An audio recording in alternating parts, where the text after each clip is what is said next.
Professional cyclists, especially those who perform extremely well, are often known as role models for work capacity, motivation, or even training characteristics. However, we don't really know whether their training truly allows them to optimize their potential.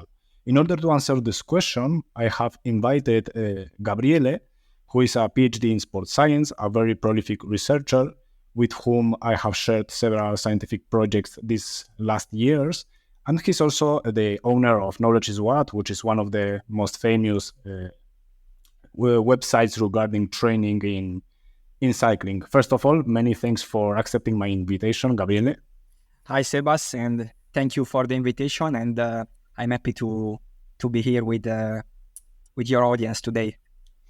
So the reason you are here today, Gabriele, is because during the last 2 to 3 years, you have published 2 very interesting studies in which you assess the training characteristics of a total of 5 riders who completed a top 5 result either in the Tour de France or in the Giro d'Italia.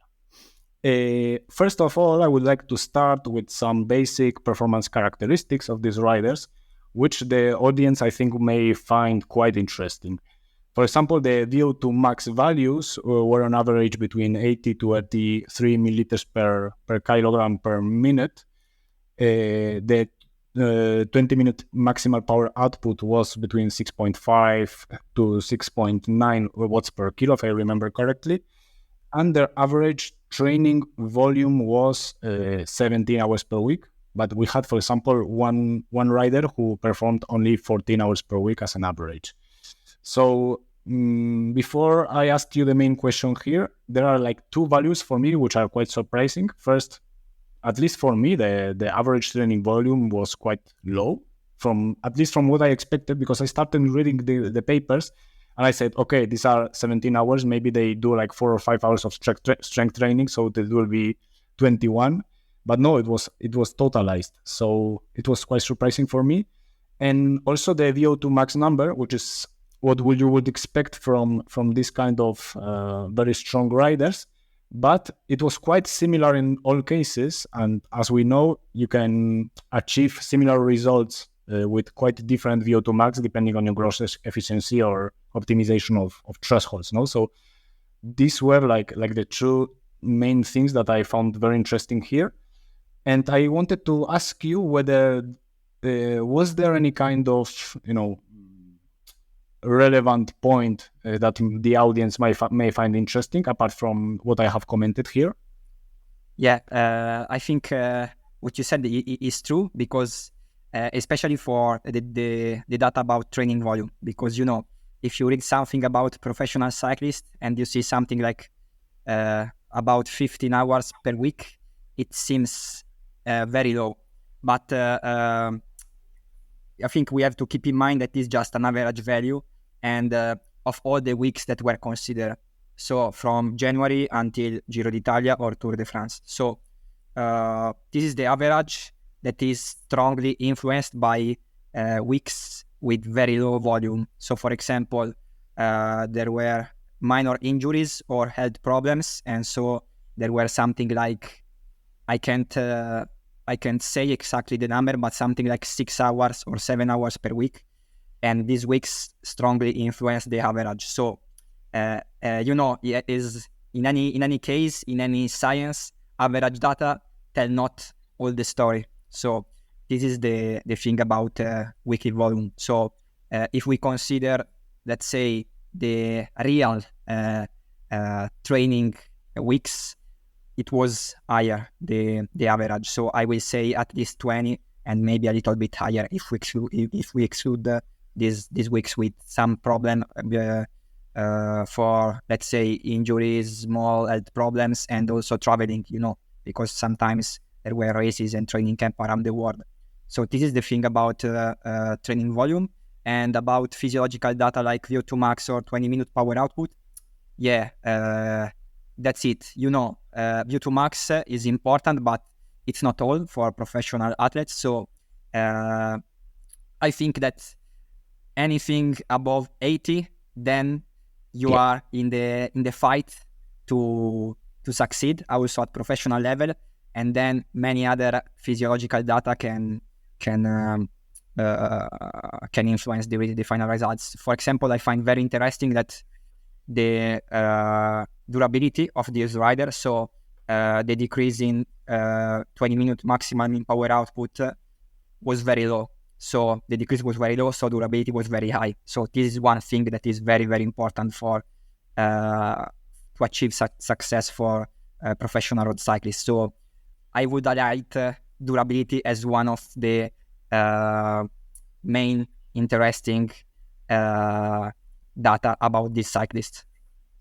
Would you say with the increase in average power outputs we have seen the last 2 years in these Grand Tours, would you say that the riders you assessed here would be able to replicate these results in 2024? Great question. I think because in this article, in this publication, they were reported as top 5, and I think they also, one of them or two of them was top 3. I think that with this number at last Tour de France, that been very difficult to finish on the podium. Maybe the 6.9 watt per kilo, but not the other, something like 6.5 or 6.6, because Pogacar, Vingegaard, and Evenepoel, I think they are at a higher level now. So maybe for the other Grand Tours like Giro and Vuelta, possibly yes, but not for Tour de France, because I think that these 3 riders that I just mentioned are just outlier on professional cyclist level right now. It's incredible how fast the numbers are evolving, that like papers that have been written and 2 years ago are already outdated in numbers. No, it's incredible. yeah, absolutely. Yeah. The second question, which I think is very relevant here, is the training intensity distribution, which was mainly pyramidal, with like 80 to 90% of time performing in zone 1. We are talking here, of course, about the 3-zone level, no model. So 80 or to 90% of time was performed in zone 1, 6 to 13% in zone 2, and only 2 to 6% in zone 3. Did you find any kind of difference between competition weeks and recovery or training weeks in this training intensity distribution? Yeah, absolutely. Yeah, I think is a great question, and as you just said, overall, if we consider all the data of all the preparation, the intensity distribution in a 3 zones model was pyramidal.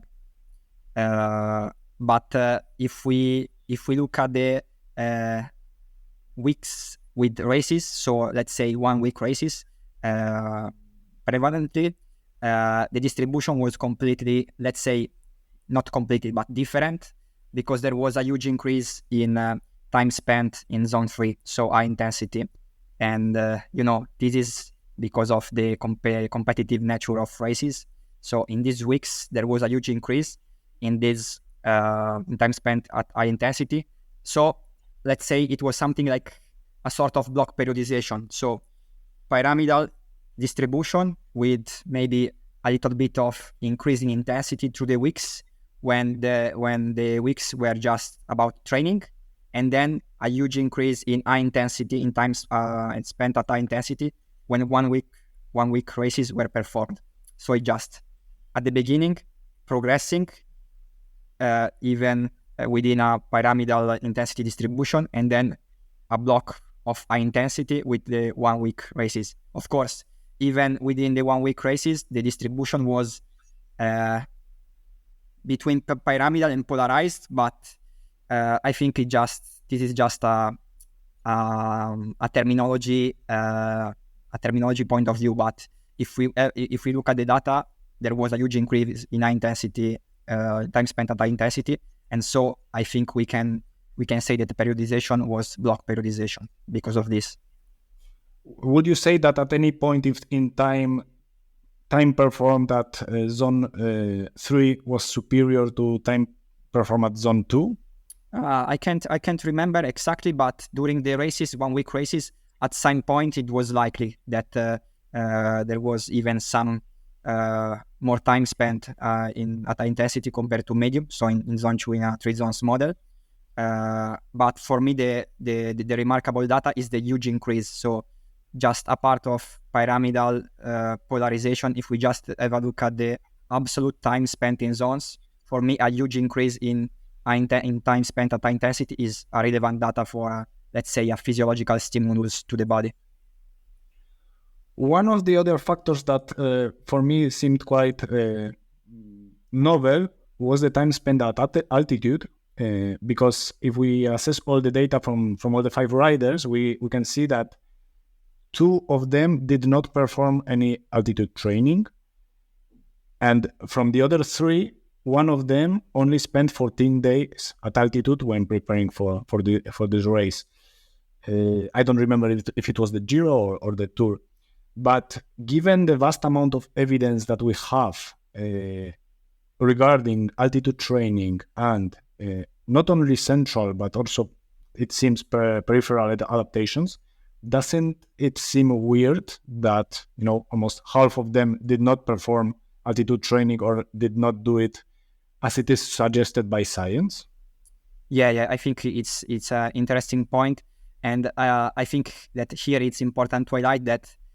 Maybe as you mentioned before, case studies in sports science like this just reported what, let's say, successful cyclists or successful endurance athletes did, but this is not, it is not 100% sure that this is the best approach to obtain the best performance. So this is just what they did, and of course, in you know why they did not perform best practice altitude training, because a lot of factors were involved, something also about logistic, rider preferences. So these were the main 2 factors. And sometimes I think that on the field in high-level sports, best practice sometimes are in conflict with rider preferences and other factors that can influence the decision about a training or environmental decision like altitude. So I think this is the reason why. Okay, something similar can be said about strength training, because all the 3 riders who did the Giro, they did not perform any kind of strength training during the year, and the both riders that did the Tour de France only did it during the pre-season in November and December, which is again quite different from what is suggested by science, especially given that the training volume that they reported seems quite okay if you want to combine it with strength training, no? And what was quite interesting here is that the motivation behind the lack of strength training was unwillingness to follow the coach's advice. Yeah. So this is quite shocking at a professional level to hear that. yeah, absolutely. Yeah. And I think that about strength training, the reason why is the same of altitude training. So again, rider preferences, logistic are the main reason why I think best practice strength training, best practice was not followed by these riders. And I think that's it. That of course you have the let's say control training studies that show something, and then the challenge is to apply and also to convince riders to follow, let's say, a protocol or something like this, and it's not always easy. But then you know that sometimes also controlled training studies are, because they are controlled training studies, they have a little bit different scenario compared to professional cyclists also about training load outside strength training. So usually, strength training studies are performed, yes, sometimes also with a good training volume, but is 10, 12, and mainly in the preparatory period. And maybe in the control studies, the training on the bike was predominantly low intensity training, while in this professional cyclist, they have also to combine strength training with a lot of high intensity training, like in 1 week races, and they have to recover after the races. They have a medium intensity. So yeah, this is one reason, but the main reasons are the same one about altitude training. So logistics and the rider habits and preferences.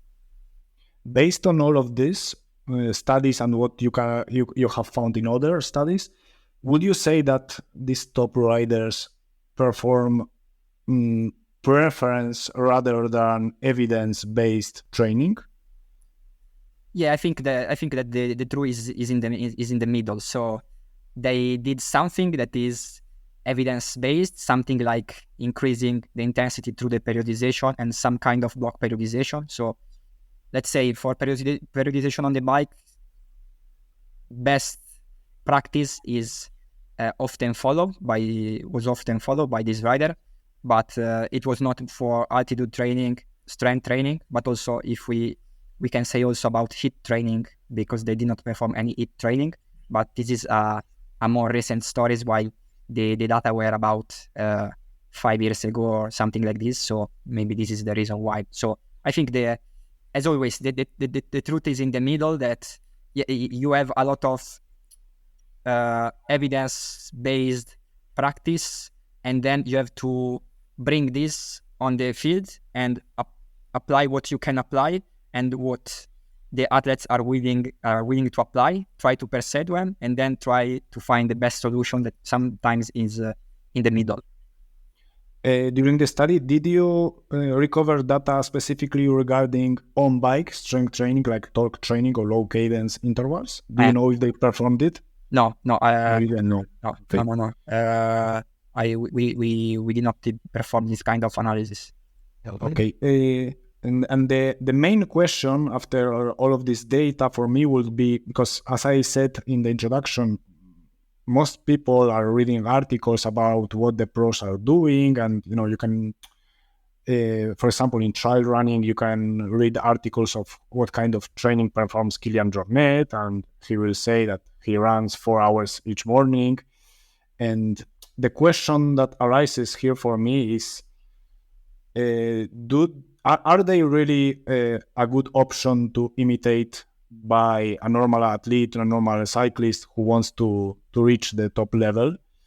And given what we have seen in your studies, I think that we can say that there's at least a significant part of a survivor bias here, in which these guys are extremely talented, may not perform totally according to the evidence and still be in the top.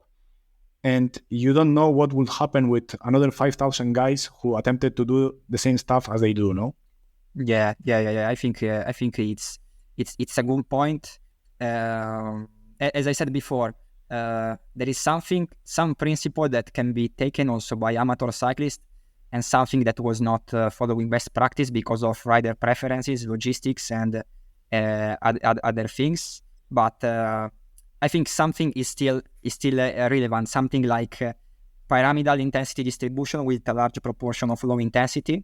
I think this is a good point that everyone can apply to his own training plan. Then again, the periodization, I think it was pretty good. So following best practice, something like progressive overload for what concern intensity. So during training weeks, progressing, let's say, from more zone 2 in a 3 zones model to a more zone 3, always in a 3 zones model. So progressing from medium to high intensity through training weeks. I think this is another good point.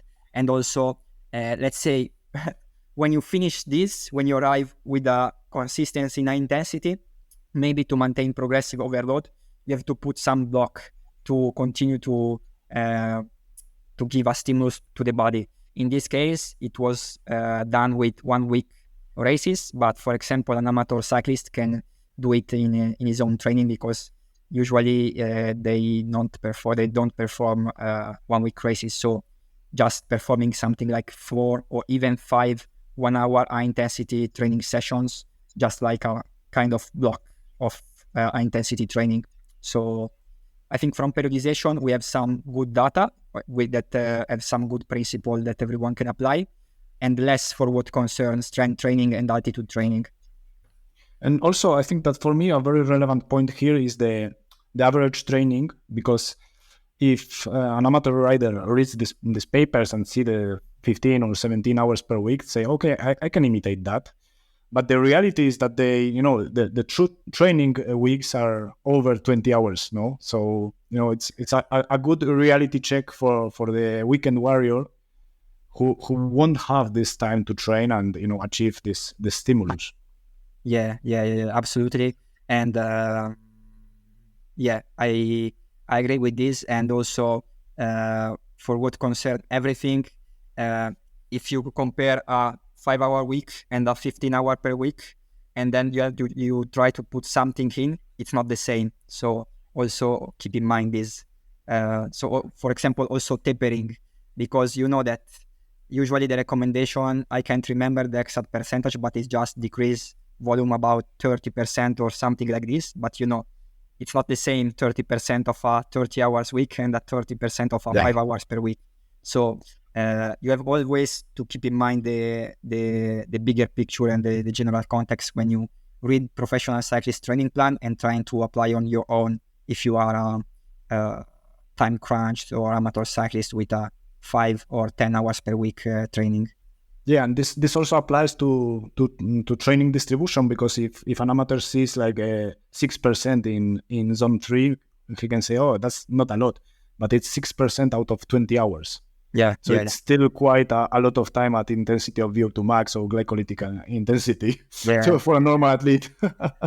Yeah. Because also, this is right. And also, if we compare, for example, about this, if we compare, for example, U19 or junior riders intensity distribution with a professional one, of course the percentage of high intensity is higher because overall training volume is low. So always keep in mind the context when you read something about intensity distribution. Yeah.